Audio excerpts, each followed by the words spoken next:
ಎಲ್ಲರಿಗೂ ನಮಸ್ಕಾರ. ಇವತ್ತಿನ ವಿಡಿಯೋದಲ್ಲಿ ನಾನು ಪೆಪ್ಪರ್ ಫ್ರೈ ಚಿಕನ್ ಮಾಡ್ತಿದ್ದೇನೆ. ಇದಂತೂ ಮಾಡಲಿಕ್ಕೆ ತುಂಬ ಸುಲಭ ಹಾಗೆ ತುಂಬ ರುಚಿಕರವಾಗಿರುತ್ತದೆ. ನೀವು ಇದನ್ನು ಇಡ್ಲಿ, ದೋಸೆ, ಚಪಾತಿ ಜೊತೆ ತಿನ್ನಲಿಕ್ಕೆ ಒಂದು ಒಳ್ಳೆ ಕಾಂಬಿನೇಷನ್ ಅಂತಲೇ ಹೇಳ್ಬೋದು. ಹಾಗೆ ನೀವೇನಾದರೂ ನನ್ನ ಚಾನಲಿನ ಹೊಸ ವ್ಯೂವರ್ ಆಗಿದ್ದರೆ ಸಬ್ಸ್ಕ್ರೈಬ್ ಮಾಡಿ ಹಾಗೆ ಬೆಲ್ ಐಕಾನ್ ಪ್ರೆಸ್ ಮಾಡಿ ನೋಟಿಫಿಕೇಷನನ್ನು ಎನೇಬಲ್ ಮಾಡಿಕೊಳ್ಳಿ. ಮೊದಲಿಗೆ ನಾವು ಚಿಕನ್ ಮ್ಯಾರಿನೇಷನ್ಗೆ ರೆಡಿ ಮಾಡ್ಕೊಳ್ಳೋಣ. ಅದಕ್ಕೆ ಒಂದು ಬೌಲಿಗೆ ಸ್ವಲ್ಪ ಚಿಕನ್ ಪೀಸಸ್, ಕೆಂಪು ಮೆಣಸಿನ ಪುಡಿ, ಉಪ್ಪು, ಅರಿಶಿನ, ಜೀರಿಗೆ ಪುಡಿ, ಕೊತ್ತಂಬರಿ ಪುಡಿ, ಕಾಳುಮೆಣಸಿನ ಪುಡಿ ಹಾಗೆ ಜಿಂಜರ್ ಗಾರ್ಲಿಕ್ ಪೇಸ್ಟನ್ನು ಹಾಕಿ ಚೆನ್ನಾಗಿ ಮಿಕ್ಸ್ ಮಾಡ್ಕೊಳ್ತೇವೆ. ಇದು ಚೆನ್ನಾಗಿ ಮಿಕ್ಸ್ ಆದ ನಂತರ ಒಂದು 30 ನಿಮಿಷಗಳ ಕಾಲ ಇದನ್ನು ಮ್ಯಾರಿನೇಷನ್ಗೆ ಸೈಡಲ್ಲಿ ಇಡ್ತೇವೆ. ಇವಾಗ ನಾನು ಒಂದು ತವಾಗೆ ಸ್ವಲ್ಪ ಎಣ್ಣೆ ಹಾಕಿ ಬಿಸಿ ಆಗಲಿಕ್ಕೆ ಇಡ್ತೇನೆ. ಅದು ಬಿಸಿ ಆದ ಮೇಲೆ ಅದಕ್ಕೆ ನಾನು ಸ್ವಲ್ಪ ಕರಿಬೇವಿನ ಸೊಪ್ಪು ಹಾಗೆ ಮ್ಯಾರಿನೇಟ್ ಮಾಡಿರುವ ಚಿಕನ್ ಪೀಸಸನ್ನು ಹಾಕಿ ಎರಡೂ ಕಡೆ ಚೆನ್ನಾಗಿ ರೋಸ್ಟ್ ಮಾಡ್ಕೊಳ್ತೇನೆ.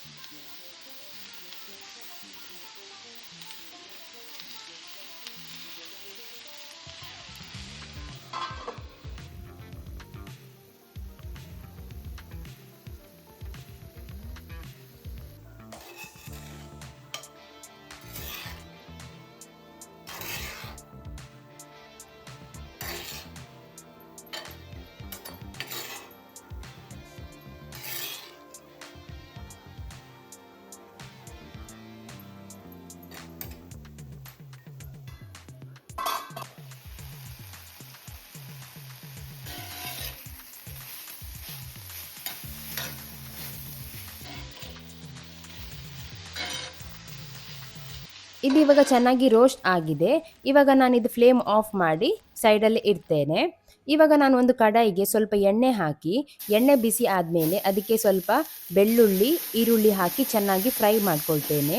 ಈರುಳ್ಳಿ ಗೋಲ್ಡನ್ ಬ್ರೌನ್ ಆಗೋ ತನಕ ಫ್ರೈ ಮಾಡ್ಕೊಳ್ಬೇಕಾಗ್ತದೆ. ಈರುಳ್ಳಿ ಇವಾಗ ಚೆನ್ನಾಗಿ ಫ್ರೈ ಆಗಿದೆ. ಇವಾಗ ನಾನು ಫ್ರೈ ಮಾಡ್ಕೊಂಡಿರುವ ಚಿಕನ್ ಪೀಸಸನ್ನು ಇದಕ್ಕೆ ಹಾಕಿ ಚೆನ್ನಾಗಿ ಮಿಕ್ಸ್ ಮಾಡ್ಕೊಳ್ತೇನೆ.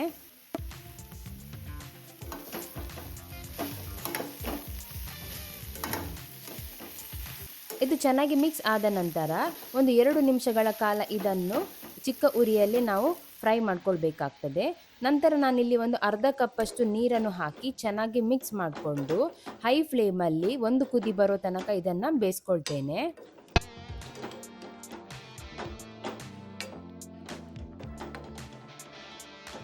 ಇವಾಗ ಇದು ಒಂದು ಕುದಿ ಬಂದಿದೆ. ಇವಾಗ ನಾನು ಇದಕ್ಕೆ ಸ್ವಲ್ಪ ಕಾಳು ಮೆಣಸಿನ ಪುಡಿ, ಉಪ್ಪು ಹಾಗೆ ಕರಿಬೇವಿನ ಸೊಪ್ಪನ್ನು ಹಾಕಿ ಚೆನ್ನಾಗಿ ಮಿಕ್ಸ್ ಮಾಡಿಕೊಂಡು ಇನ್ನೊಂದು 2ರಿಂದ 3 ನಿಮಿಷಗಳ ಕಾಲ ಹೈ ಫ್ಲೇಮಲ್ಲೇ ಇದನ್ನ ಬೇಯಿಸ್ಕೊಂಡ್ರೆ ಸಿಂಪಲ್ ಹಾಗೆ ಟೇಸ್ಟಿಯಾದ ಪೆಪ್ಪರ್ ಚಿಕನ್ ಫ್ರೈ ರೆಡಿ ಆಗ್ತದೆ.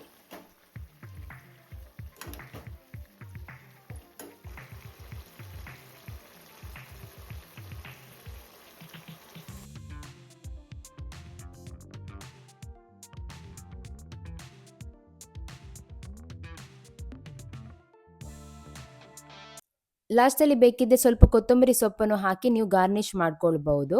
ನಿಮಗೆ ಈ ವಿಡಿಯೋ ಇಷ್ಟ ಆಗಿದ್ದರೆ ಲೈಕ್ ಮಾಡಿ ಹಾಗೆ ಕಮೆಂಟಲ್ಲಿ ತಿಳಿಸಿ ಹೇಗಾಗಿದೆ ಅಂತ. ಇನ್ನೂ ಹೆಚ್ಚಿನ ವಿಡಿಯೋಗೆ ನನ್ನ ಯೂಟ್ಯೂಬ್ ಚಾನಲನ್ನು ಸಬ್ಸ್ಕ್ರೈಬ್ ಮಾಡಿ. ಮುಂದಿನ ವಿಡಿಯೋದಲ್ಲಿ ಸಿಗೋಣ. ನಮಸ್ಕಾರ.